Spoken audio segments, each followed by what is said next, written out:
Hello बच्चों, नमस्कार, जय हिंद, वंदे मातरम। स्वागत है एक बार फिर से आप सभी प्यारे बच्चों का दिल की गहराइयों से। सीए फाउंडेशन में हमारा पेपर 3 क्वांटिटेटिव एप्टीट्यूड बड़ा सुंदर सा सब्जेक्ट है और इस सब्जेक्ट की तैयारी में हम लोग लगे हुए हैं। सीए फाउंडेशन का जो जनवरी अटेम्प्ट है, परीक्षा में लगभग 2 महीने के आसपास का समय जो है बेटा अब हमारे पास बचा हुआ है और कई सारे बेटा ऐसे क्वेश्चंस हैं जो कहीं ना कहीं आप लोगों के मन में है, जो आप लोग मेरी जो लाइव क्लासेस होती हैं उनके माध्यम से मुझ तक पहुंचा रहे हैं।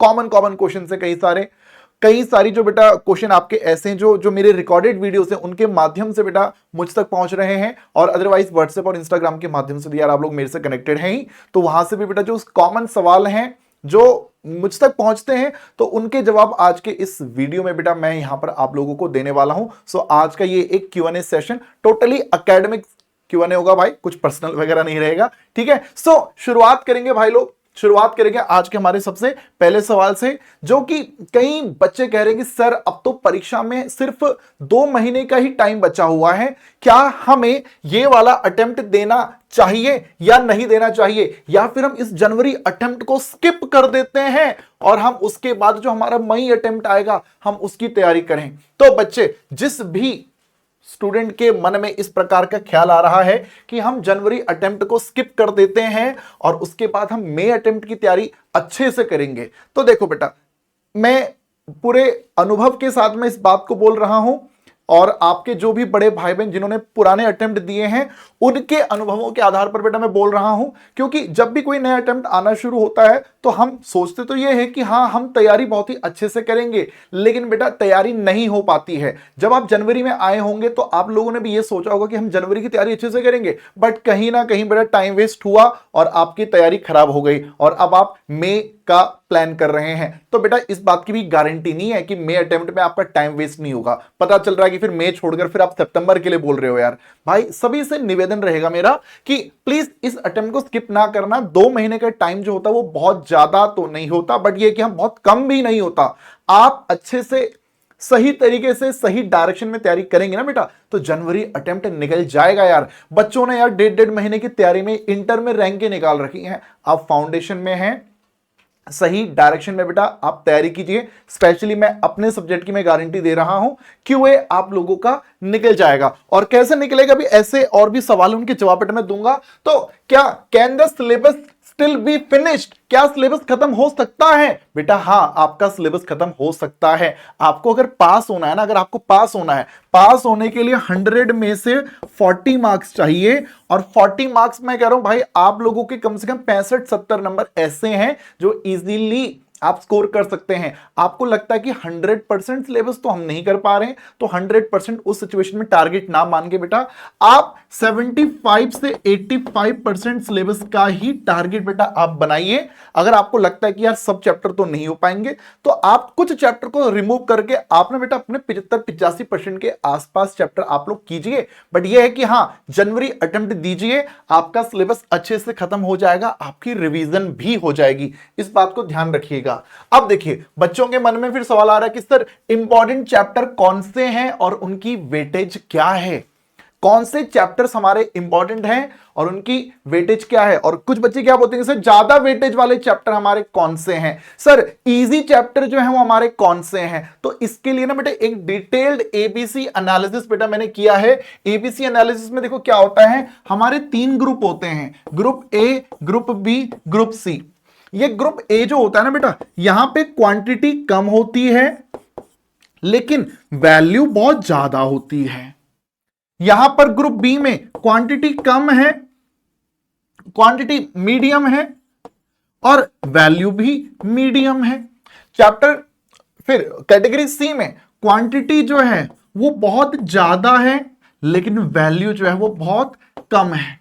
मतलब क्या है, कुछ चैप्टर आपके ऐसे होते हैं जो चैप्टर तो कम चैप्टर हैं बट उन कम चैप्टर को पढ़कर बेटा आप बहुत ज्यादा मार्क्स स्कोर कर सकते हैं। वहीं कुछ चैप्टर आपके ऐसे होते हैं जो ना तो छोटे हैं ना बहुत बड़े हैं और उनसे जो आपको मार्क्स मिलेंगे ना तो कम मिलेंगे ना बहुत ही ज्यादा मिलेंगे, मतलब मीडियम मीडियम रहते हैं। ऐसी कुछ चैप्टर आपके ऐसे होंगे जो बहुत डिफिकल्ट होंगे, बड़े होंगे, बट उनसे जो मार्क्स आप लोगों को मिलेंगे वो बहुत कम होंगे। तो ये एबीसी कंप्लीट एनालिसिस भाई मैंने यहां पे किया आप लोगों के लिए। और इसके लिए बेटा मैंने यहां पे एक कैटेगरी में 4 चैप्टर रखे बेटा, मैंने 4 चैप्टर, जिसमें मैथमेटिक्स ऑफ फाइनेंस को बेटा मैंने यहां पे रखा, जो अकेला चैप्टर बेटा आपको 14 नंबर दिलाएगा।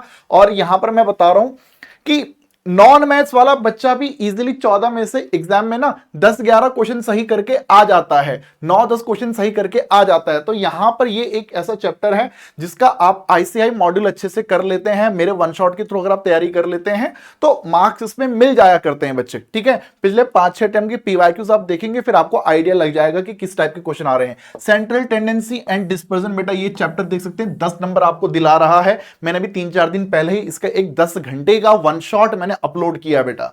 ऐसी लॉजिकल रीजनिंग में वैसे आपके 5 चैप्टर आते हैं, बट वो छोटे छोटे चैप्टर हैं, वो छोटे छोटे चैप्टर हैं, छोटे छोटे से बहुत ही ज्यादा छोटे। मतलब ये समझ लो कि फाइनेंस करने में आपको जहां 10 घंटे लगते हैं, लॉजिकल रीजनिंग पूरा कंप्लीट करने में आपको बेटा 8 घंटे लगेंगे, और ये 20 मार्क्स बेटा आपको ये दिलाएगा, 20 मार्क्स। वहीं statistical description of data and sampling एक थ्योरी बेस्ड चैप्टर है, जो अकेला चैप्टर बेटा आपको 9 मार्क्स दिला सकता है। अब देखो ये जो मैंने मार्क्स यहां पे लिखे ना, ये 1-2 नंबर ऊपर नीचे हो सकते हैं। मैं पिछले 3-4 अटेम्प्ट के बेसिस पे मैंने ये चीज यहां पे मार्क्स मैंने लिखे हैं, तो देख सकते हैं 20 और 10 30 और ये कितना 23, 53 मार्क्स, 53 मार्क्स बेटा आप लोगों को इतना करके मिल जाएंगे।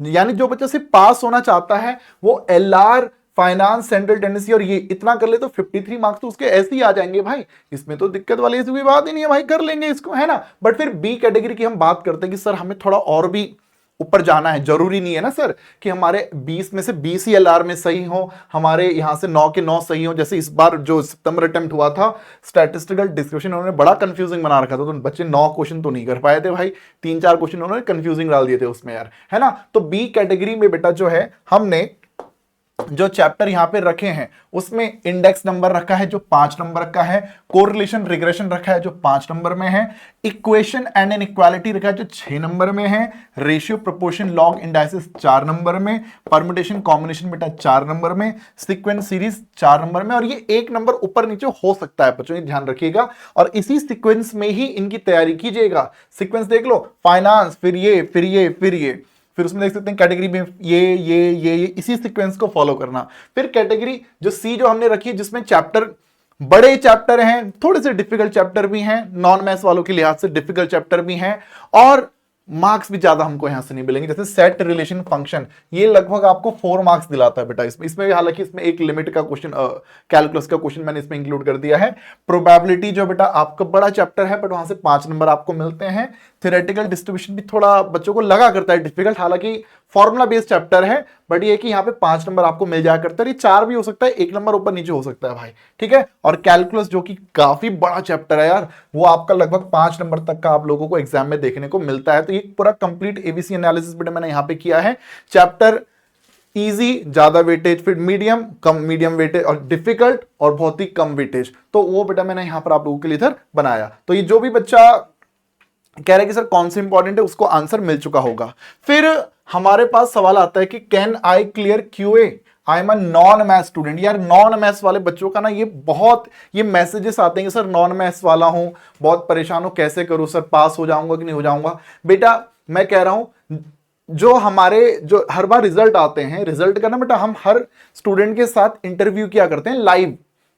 आप देखना पास्ट में पिछला सितंबर, ये सितंबर का तो भैया नहीं, मई अटेम्प्ट, उससे पहले जनवरी अटेम्प्ट, उससे पहले का जो सितंबर अटेम्प्ट है, आप उन बच्चों के रिजल्ट देखोगे तो उसमें कई सारे नॉन मैथ्स बच्चे आप लोगों को दिखेंगे जिन्होंने एग्जाम में क्यूए में 90 स्कोर किया हुआ है। आप लोग भी कर सकते हैं, असंभव नहीं है। और वही आपको लगता है कि सर 90 तो चलो बहुत बड़ी बात हो गई है ना, हम पास भी हो जाएंगे। बेटा पास भी हो जाओगे, मैंने आपको तरीका बता दिया, चैप्टर मैंने आपको बता दिए। आप पूरा 100% ना करके आप कैलकुलस छोड़ दो, कैलकुलस आप छोड़ दो, है ना। आपको लग रहा है कि प्रोबेबिलिटी नहीं हो पा रही, चलो ठीक है, तो डिस्ट्रीब्यूशन आपने छोड़ दिया, बट 80 नंबर का आप अच्छे से पढ़ लो। वो 80 मार्क्स अगर आपने अच्छे से पढ़ लिया बेटा, तो आप 40 तो क्या यार, बच्चा फिर 55 60 65 तक इजीली पहुंच जाता है। और किसी बच्चे के मार्क्स अगर 38 39 आ रहे हैं ना, तो कहीं ना कहीं वो उसकी खुद की गलती से आ रहे हैं। किस गलती से आ रहे हैं मैं आपको थोड़ी देर में एक्सप्लेन करूंगा। बट आप ये ना सोचिए कि नॉन मैथ्स बच्चा पास नहीं हो सकता। नॉन मैथ्स बच्चे सीए बनते हैं ना यार, कितने बनते हैं भाई। अगर सीए नॉन मैथ्स अगर कर ही नहीं पाता तो बेटा सीए में फिर तो तब तो 11th 12th में मैथ्स कंपलसरी कर दी जाती ना यार, है ना। बट ये है कि हाँ मैथ्स आनी चाहिए, हल्की फुल्की बेसिक मैथ्स आनी चाहिए बेटा। और इसलिए आईसीएआई ने उसके महत्व को समझते हुए फाउंडेशन में क्यूए को रखा भी है यार। तो इस तरह के विचार मन में ना लाइए। फिर कह रहे how to learn all the formulas. यार ये सवाल ना कई बार बच्चों के मन में आता है, मन में क्या मतलब हमसे क्लास में बच्चे कई बार पूछते हैं कि सर सभी फॉर्मूले को कैसे याद करें, कैसे फॉर्मूला को याद किया जाए। और मैं क्लास में भाई मैं हमेशा यही बोलता हूं कि यार मैं पर्सनली मैं खुद की मैं बात कर रहा हूं। देखो कुछ चीजें ऐसी होती हैं जहां पर गाने वाने बना के बच्चे याद कर लिया करते हैं, कुछ जुगाड़ वगैरह कुछ ट्रिक वगैरह जो है माइंड में चीजें सोच के ना वो याद कर लिया करते हैं। बट हर फॉर्मूले पे गाना नहीं बन सकता, ये चीज आप भी जानते हैं मैं भी जानता हूं यार, है ना। कुछ जगहों पर बन भी जाए बट यहां हर जगह नहीं बना सकते यार। तो मैं पर्सनली मैं बिलीव करता हूं भैया किस चीज में कि भैया हमारा जो ये जो स्पेस्ड रिपीटिशन और ये जो हमारा एक्टिव रिकॉल होता है ना बेटा, इस टेक्निक के थ्रू भाई आप लोगों का जो है फॉर्मूला याद हुआ करता है। जो छोटा बच्चा है, जो 7 साल का, 8 साल का, 9 साल का, 10 साल का, तीसरी चौथी पांचवी छठी क्लास के जो बच्चे होते हैं वो कैसे कैसे वो अपने सभी सब्जेक्ट्स के जो आंसर होते हैं वो याद करते हैं। देखो जहां तक मुझे अपना बचपन याद है, मुझे अपने दोस्तों का बचपन याद है, हमें समझ में तो कम ही आता था भाई, बट ये कि हमें आंसर पूरे रटे हुए होते थे। क्यों? क्योंकि हमने जब भी कभी किसी क्वेश्चन का आंसर याद करना होता था तो देखो मैं और मेरे दोस्त क्या किया करते थे, हम डे 1 पे उसे करते थे लर्न, बार बार उस चीज को हम क्या करते थे, रिपीट करते थे, बार बार किसी चीज को हम क्या है रिपीट क्या करते थे। मैंने क्लास 11th में, क्लास 12th में ट्रिग्नोमेट्री फॉर्मूले, वेक्टर 3D जैसे फॉर्मूले मैंने बार बार याद किए हैं। क्या फॉर्मूला कि cos 2 theta equals to 1 minus 2 sine square, 1 minus 2 sine square, 1 minus 2 sine square, 1 minus 2 sine square, बार बार बोलो, बार बार बोलो। तो ये चीज बेटा आपको करनी होगी डे 1 में। डे 1 पे आप उनको बार बार रिपीट कर करके आप उनको लर्न करो। जैसे ही पहले दिन आपको याद हो जाएंगे ना बेटा, आप उसके बाद किसी डे 3 में उनको रिवाइज करो। और होगा क्या, जब आप उनको रिवाइज करने बैठते हो तो उस सिचुएशन में ना वो धुंधला धुंधला हो जाता है सब कुछ, तो धुंधला धुंधला हो जाएगा। तो वहां पर ना बेटा आपको रिकॉल करना है, वहां पर आपने अपने नोट्स की हेल्प लेनी है, बुक की हेल्प लेनी है, एक नजर मारनी है। अच्छा cos 2 theta equals to 1 minus sine square होता था, 1 माइनस 2 साइन स्क्वायर क्या होता था, आपको याद नहीं आ रहा, तो आप बुक में देखते हो और आपको तुरंत वो चीज याद आ जाती है। ऐसा आप लोगों के साथ होता होगा। तो जैसे ही वहां पर नजर पड़ी आपने उसको डे 2 में दोबारा से रिवाइज किया। ऐसी ये दूसरी बार, मतलब 2-3 दिन छोड़ के आप ये काम कर सकते हैं। और ऐसी डे 5 में बेटा एक आखिरी बार फिर से बेटा आप लोगों को उनको रिवाइज करना है। तीसरे दिन बेटा चीजें धुंधली होंगी बट इतनी ज्यादा धुंधली नहीं होंगी कि भैया मतलब कुछ नजर ही नहीं आ रहा, कुछ समझ में नहीं आ रहा। आपको 3-4 बार उन फॉर्मूलों को रिवाइज करना है, रिपीट कर करके दोहरा दोहरा के बेटा आपको उनको याद करना है। चीजें याद ऐसे होती हैं कि भैया आप भूलोगे नहीं। फिर मेजॉरिटी मैक्सिमम लोग यही करते हैं भाई, मैक्सिमम यही किया जाता है। समझ पा रहे हो? मैंने यही किया है, आप भी बेटा एक बार ट्राई करके देखो और एक बार खुद से पूछना। आप जैसे कहते हो ना, कई बार बच्चे बोलते हैं, देखो सच्चाई है, कहीं सर हमसे फॉर्मूले याद नहीं होते। अब वही एक बार आप खुद से पूछो कि बेटा आप याद करने के लिए बैठे कितनी बार थे, मतलब कि आज चलो ठीक है जी, आज मैं इंडेक्स नंबर के सारे फॉर्मूले याद करूंगा, लास्पेरे बाई का, पास्चे बाई का, फिशर बाई का क्या फॉर्मूला है, मैं एक बार याद करने के लिए बैठूंगा। मैं नोट्स लेके बैठा, मैं लास्पेरे का फॉर्मूला याद कर रहा हूं। समझ रहे हो? आप ऐसा कितनी बार हुआ आपके साथ? मतलब हम क्या सोचते हैं, हम फॉर्मूले देखते हैं और देखने के बाद क्या बोल देते हैं कि अरे यार ये तो बड़ा मुश्किल है, हमसे याद नहीं हो पाएगा, हमने हार मान ली। अरे भाई एक बार रिपीट करके तो एक बार ट्राई करके देखो तो सही, पहले एक बार 4-5 बार उस फॉर्मूले को दोहराओ। मैं बता रहा हूं, मैं कई बार फॉर्मूले दोहराता तो मेरी मम्मी को भी याद हो जाते थे यार कि भाई तो क्या सेम सेम चीज बार बार बोले जा रहा है ना। तो दोहरा दोहरा के तो यार लोग फिल्मों के डायलॉग, फिल्मों के गाने याद हो जाते हैं, है ना। ये फॉर्मूले भाई ये भी होंगे, ये ध्यान रखिएगा। और याद रखिए बेटा अपनी ना फॉर्मूला शीट बनाओ। मैं हालांकि मेरे हैंड रिटन नोट्स आप लोगों के पास हैं, बट फॉर्मूला शीट ना चैप्टर वाइज आप लोग खुद भी बनाओ। और मैं बता रहा हूं, मैंने अपने लाइफ में ऐसे बच्चे देखे, उन्होंने क्वेश्चंस को एकदम रट डालने के लिए ना दीवारों पे चार्ट पेपर पे लगा दिया है ना। उन्होंने अपने मोबाइल के वॉलपेपर पे भी वही लगा रखा है कि चलो ठीक है ये मुझसे याद नहीं हो रहा, मैं इसको बार बार देखूंगा, मतलब दिमाग में फिट हो जाएगा पूरा कैसे भी करके। तो बेटा वही है ना, चाह होगी तो राह भी होगी भाई, सीखने की इच्छा है तो सीख पाओगे, याद करने की इच्छा होगी तो याद कर पाओगे। थोड़ा एक पॉजिटिव एटीट्यूड बेटा रखना बहुत जरूरी है ना। तो ये काम होगा भैया, बिल्कुल होगा। फिर कह रहे कि sir how many mock test are enough. देखो भाई मैक्सिमम की कोई लिमिट नहीं है, बट ये है कि कम से कम 3 तो जरूर करने, मिनिमम 3 मॉक टेस्ट पेपर बेटा आप लोगों को जरूर जरूर करने हैं, मिनिमम 3 मॉक टेस्ट पेपर। जैसे ही आपका सिलेबस खत्म हो जाए, सिलेबस खत्म होने के बाद बेटा आप लोग सबसे पहला मॉक टेस्ट पेपर बनाना। जो पहला मॉक टेस्ट पेपर होता है बेटा वो हमें हमारी हैसियत बताता है कि बिना रिवीजन के हम कितने मार्क्स स्कोर कर सकते हैं। आज अगर मेरा पेपर हो जाए तो मैं 100 में से कितने मार्क्स ला सकता हूं, 20 number, 25 number, 35 number, 45 number, 55 number, कितने, वो आपको आपकी आज की हैसियत बताएगा। और उस पेपर को पूरा करने के बाद आप लोगों को अपनी कमजोरियों के बारे में पता चलेगा कि कौन से चैप्टर, कौन से पॉइंट्स आपके वीक हैं जो आप लोगों को नहीं आते हैं। आपको क्या करना है, 1 हफ्ता 1.5 हफ्ता आप लोग या फिर थोड़े कम दिन आपने ना उन्हीं वीक पॉइंट्स के ऊपर काम करना है, मेहनत करनी है। और बच्चे आप लोगों को फिर सेकंड मॉक टेस्ट पेपर बनाना है। सेकंड मॉक टेस्ट पेपर जब आप बनाएंगे तो ऑब्वियसली यहां पे आप में मार्क्स में थोड़ी सी इंप्रूवमेंट होगी, बहुत ज्यादा तो नहीं होगी बट हाँ इंप्रूवमेंट होगी। 35 वाला 45 पे पहुंच जाएगा, 55 वाला 65 पे पहुंच सकता है, जो 85 वाला शायद वो 90 पे पहुंच जाए, है ना। हाँ 90-95 वाले जो होते हैं उनमें ज्यादा चेंजेस देखने को नहीं मिलते हैं। बट ये कि हाँ अपने टेस्ट को एनालाइज करने के बाद बेटा आप लोग फिर से वही रिवाइज करो, फिर से रिवाइज करो, फॉर्मूले रिवाइज करो, कॉन्सेप्ट रिवाइज करो।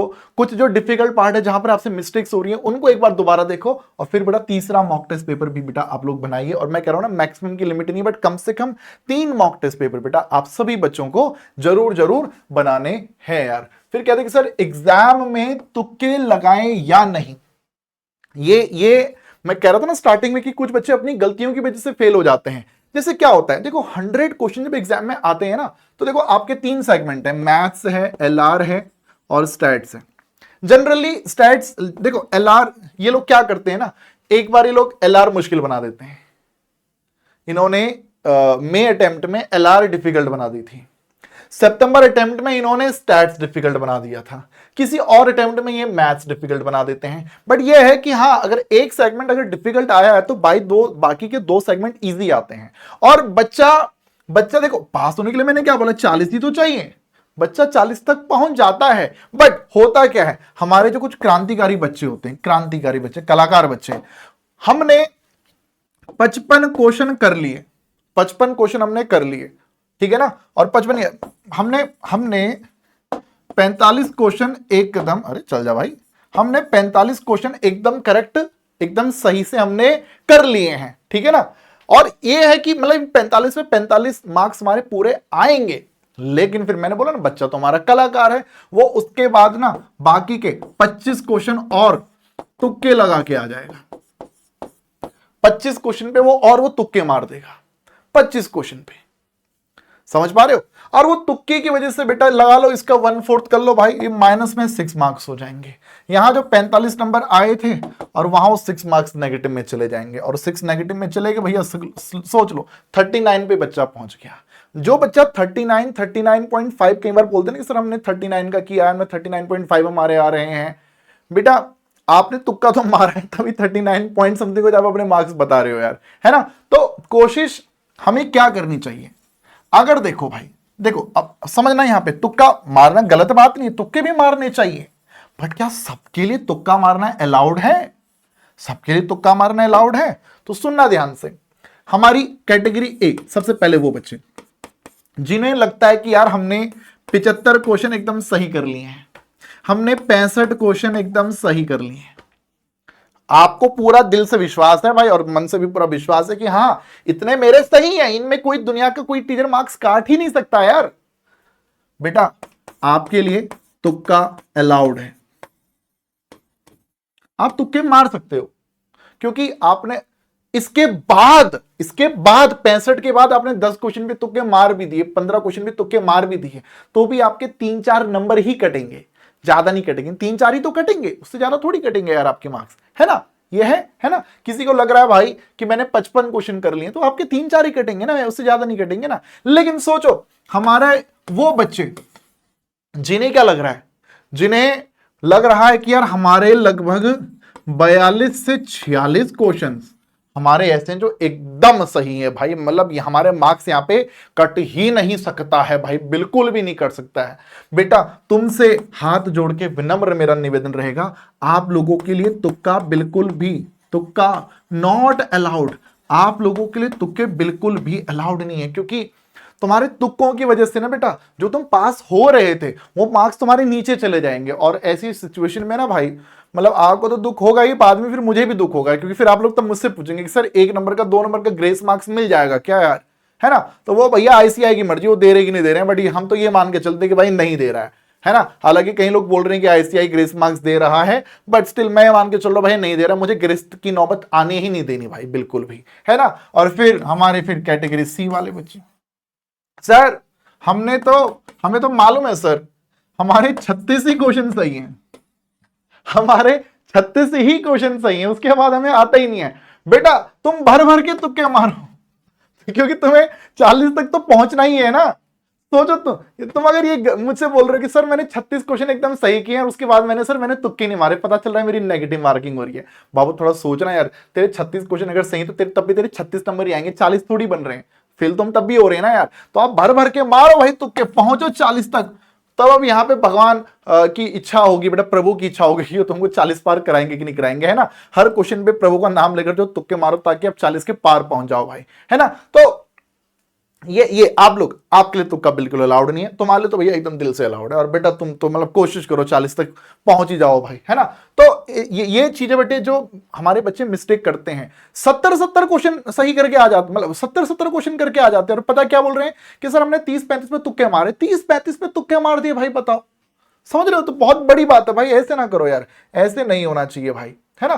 फिर इसके बाद एक सवाल आ रहा है भाई बच्चों का कि सर कॉन्सेप्ट के लिए कौन से वीडियोस को देखें, कॉन्सेप्ट के लिए कौन से वीडियोस को देखें।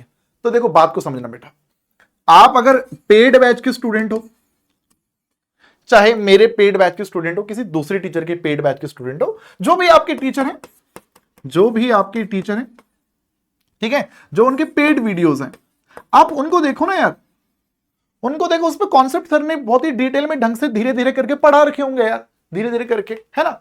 लेकिन लेकिन लेकिन फिर आते हैं कि सर हमारे पास टाइम थोड़ा कम है, हम थोड़ा जल्दी जो है खत्म करना चाहते हैं। तो उस सिचुएशन में बेटा, चाहे आप पेड वाले हो या आप फ्री वाले हो बच्चे, मैंने रिकॉर्ड कर रखे हैं भाई वन शॉट। कहां रिकॉर्ड कर रखे हैं सर, इसी सीए वाला पे आप लोगों को चाणक्य 2.0 एंड 3.0 सीरीज दिखेगी। चाणक्य 3.0 पे मैंने अभी 3-4 दिन पहले सेंट्रल टेंडेंसी डिस्पर्जन 10 घंटे का वीडियो डाला। 2 महीने पहले मैंने मैथमेटिक्स और फाइनेंस 8 घंटे का वन शॉट अपलोड किया है, 8 घंटे का। उन सभी वन शॉट में जो चाणक्य 2.0 है उसमें आप लोगों को फिर परम्यूटेशन कॉम्बिनेशन, आप लोगों को उसमें क्या बोलते हैं अपना कोरिलेशन, रिग्रेशन, फिर आपको ये रेशियो, प्रोपोर्शन, लॉग, इंडाइसिस, ये तमाम चैप्टर भाई आप लोगों को देखने को मिल जाएंगे, ठीक है। और जो चैप्टर के वन शॉट अभी नहीं है भैया, मैं उनको प्रायोरिटी बेसिस पे मैं रिकॉर्ड कर रहा हूं बच्चे। और ये समझ लीजिए कि यहां पर जो भी वीडियोस आप लोगों को देखने को मिल रहे हैं भाई, वो बहुत ही डिटेल्ड होंगे, हर एक कॉन्सेप्ट कवर होगा, उसमें मॉड्यूल के सब इंपॉर्टेंट क्वेश्चन कवर होंगे, उसमें पीवाईक्यूज भी कवर होंगे। तो आप ना बच्चे इनके माध्यम से भी आप लोग जो है अपने कॉन्सेप्ट्स को आप स्ट्रांग बना सकते हैं। कोई बच्चा ऐसा जिसने सर हमने पेड में एक बार पढ़ लिया है, हमें रिवीजन करनी है, तो भाई ये डिटेल रिवीजन के लिए जाओ, यहां से बेटा आप लोग रिवाइज करो, क्योंकि सेकंड टाइम जब आप सेम चीज को ढंग से डिटेल में पढ़ोगे तो वो चीज एकदम स्ट्रांग हो जाती है, माइंड में एकदम छप जाती है भाई। तो आप चाणक्य 2.0, चाणक्य 3.0 सीरीज का बेटा आप लोग प्रयोग करके अपने सभी चैप्टर को कवर कर सकते हैं। अब कुछ बच्चे बोलते हैं कि सर देखो वैसे तो मैं कोशिश कर रहा हूं कि जो चैप्टर जैसे नहीं है, जैसे अभी क्या बोलते हैं, मैं सीक्वेंस सीरीज को मैं लाने वाला हूं, सेट रिलेशन फंक्शन को मैं लाने वाला हूं, मैं कैलकुलस को लाने वाला हूं, प्रोबेबिलिटी को लाने वाला हूं, मैं ला रहा हूं भाई, मैं कोशिश कर रहा हूं कि मुझे जब भी फ्री टाइम मिलता है मैं जल्दी से जल्दी उसको रिकॉर्ड करूं, है ना। तो ये तो है ही। अदरवाइज उसके बाद ना बेटा मेरी संकट मोचन सीरीज है, संकट मोचन सीरीज। अब संकट मोचन सीरीज भी आपको कई सारी मिलेंगी, इसमें 1.0 भी है, हमारी 3.0 भी है, 2.0 भी है ना। मैंने इन सभी सीरीज में हर चैप्टर कवर हो रखा है। अच्छा, हालांकि इसमें मेरा स्टैटिस्टिकल डिस्क्रिप्शन ऑफ डेटा भी इसमें आ रखा है, सैंपलिंग भी इसमें आ रखा है, फिर मेरे कुछ ना 8-8, 10-10 घंटे के मैराथन भी है, मैराथन। तो उस मैराथन में आप लोगों को प्रोबेबिलिटी मिल जाएगा, थ्योरेटिकल डिस्ट्रीब्यूशन मिल जाएगा, उसमें आपको इंडेक्स नंबर मिल जाएगा, मतलब मिलेगा भाई, कोई चैप्टर छूटेगा नहीं आपको। संकट मोचन सीरीज में आपको कैलकुलस मिल जाएगा, आपको इसके अंदर परमुटेशन तो मैंने यहां पे भी डाल रखा है, बट यहां पर भी करा रखा है, सीक्वेंस सीरीज आपको यहां पर मिल जाएगा, सेट रिलेशन फंक्शन आपको इनके अंदर मिल जाएगा। मतलब आपको हर एक चैप्टर मेरा इसी सीए वाला पर मिलेगा भाई, मिलेगा। कॉन्सेप्ट्स भी होंगे उसमें, जो है प्रैक्टिस भी हो रखी होगी यार। तो आप इन सीरीज को फॉलो कीजिए बेटा। और जो बच्चे कहते हैं कि सर जो संकट मोचन सीरीज है, संकट मोचन जो बैच है, इसमें इसको क्या हम कॉन्सेप्ट के लिए पढ़ सकते हैं क्या? कॉन्सेप्ट के लिए क्या हम संकट मोचन सीरीज को हम फॉलो कर सकते हैं? तो बेटा बात को सुनना, जो भी मैंने पास्ट में जो संकट मोचन सीरीज ली है ना, इन सीरीज का मकसद था रिवीजन करवाना। इन सीरीज का मकसद क्या था? रिवीजन करवाना। रिवीजन के लिए बेटा मैंने कॉन्सेप्ट को बहुत ही क्विक वे में रिवाइज करवाया, जल्दी से रिवाइज कराया, बहुत डिटेल में मैंने एक्सप्लेन नहीं किया, कॉन्सेप्ट बताया सब कुछ, बट उसमें ऐसा क्यों हुआ, कैसे हुआ, वो चीज बेटा मैंने यहां पे एक्सप्लेन नहीं करी। मतलब चैप्टर में क्या है वो मैंने रिवाइज करवाया, बट क्यों है वो बातें मैंने यहां पे नहीं बताई। मेरा मेन फोकस इस सीरीज में क्या था कि जिस भी बच्चे ने जो भी चैप्टर पहले पढ़ रखा है ना, उस चैप्टर की अब प्रैक्टिस करनी है, वैरायटीज ऑफ क्वेश्चन।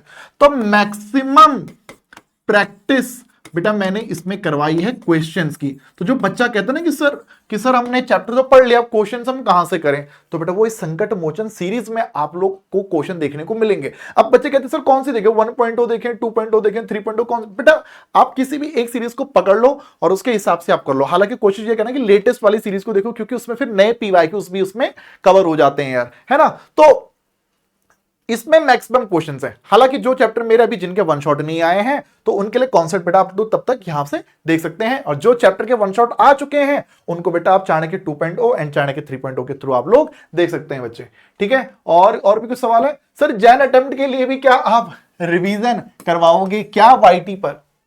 भाई लोग, मैं जब से सी वाला में आया हूं, मैंने हर एक अटेम्प्ट के लिए मैंने तैयारी करवाई है। लास्ट ईयर जो मई 2024 वाले बच्चे थे उनको भी करवाया, सितंबर वालों को करवाया, जनवरी 25 वालों को करवाया, मई 25 वालों के लिए करवाया, सितंबर 25 वालों के लिए भाई हमने कितने लंबे लंबे रात भर हमने बच्चों को तैयारी करवाई है। जनवरी 2025 वालों, क्या 2025 करो हे भाई, जनवरी 2026 वालों, क्या आप लोगों को संकट मोचन सीरीज चाहिए? कमेंट कर दो, वी वांट संकट मोचन सीरीज फॉर जैन 2026। चाहिए तो लिख देना, नहीं चाहिए तो नहीं लिख देना भैया। मेजॉरिटी स्टूडेंट जो बोलेंगे भैया उनकी डिमांड पर भाई मैं आप लोगों के लिए भी लाइव रिवीजन सीरीज में लेकर आऊंगा। अगर आप लोग डिमांड करेंगे कि सारा खेल है डिमांड एंड सप्लाई का, सप्लाई मैंने पास्ट में बहुत कर रखी है, आप प्रेजेंट में डिमांड करो, हम फ्यूचर में फिर से सप्लाई कर देंगे भाई, है ना। बट डिमांड सप्लाई का खेल, डिमांड होगी तभी सप्लाई करूंगा भाई, है ना। आप लोग प्रॉमिस करोगे कि हाँ सर हम आएंगे, हम पढ़ेंगे, तो बेटा आपके लिए संकट मोचन सीरीज आएगी, जिसमें सभी कॉन्सेप्ट भी रिवीजन होगा और बहुत सारे क्वेश्चंस भी प्रैक्टिस बट हम आपको करवाएंगे यार, है ना। सो कमेंट में बेटा ये चीज आप लोग बताइएगा। और बाकी देखो यही है कि यार तुम्हारा भाई अनुराग चौहान हमेशा तुम्हारे साथ खड़ा रहता है, ठीक है। आप लोगों को कभी दिक्कत आएगी तो मैं आपके साथ में हूं यार, है ना। मैं कोशिश कर रहा हूं कि जो भी चैप्टर की वन शॉट नहीं है उनको मैं जल्दी से प्रायोरिटी बेसिस पे मैं रिकॉर्ड करूं और आप लोगों के लिए बेटा मैं यहां पर लेकर आऊं। और मेरी कोशिश ये भी है ना कि बेटा कोई जल्दबाजी में अगर कोई रिकॉर्ड हो तो ऐसा आधा अधूरा ना रिकॉर्ड हो। सेंट्रल टेंडेंसी डिस्पर्सन 10.5 घंटे का वन शॉट था, फाइनेंस 8.5 घंटे के आसपास का वन शॉट था। बनने को तो ये 6 घंटे में भी बन सकते थे, 5 घंटे में भी हो सकते थे, बट मैंने बड़े तरीके से हर एक चीज उसमें कवर करने की कोशिश करी कि कुछ छूटे ना भाई। बच्चा जो वाईटी पे देख रहा है, जो रिवीजन के लिए आ रहा है, जो फ्री में पढ़ रहा है, उसको कोई कमी ना लगे यार। तो मेरी कोशिश हमेशा ये रहेगी बच्चे, ठीक है। बाकी कोई दिक्कत परेशानी आपको लगती है तो कमेंट करके तो आप लोग बेटा बताएंगे ही, ठीक है। अपना बहुत ज्यादा ध्यान रखिएगा। जय हिंद, जय भारत, वंदे मातरम।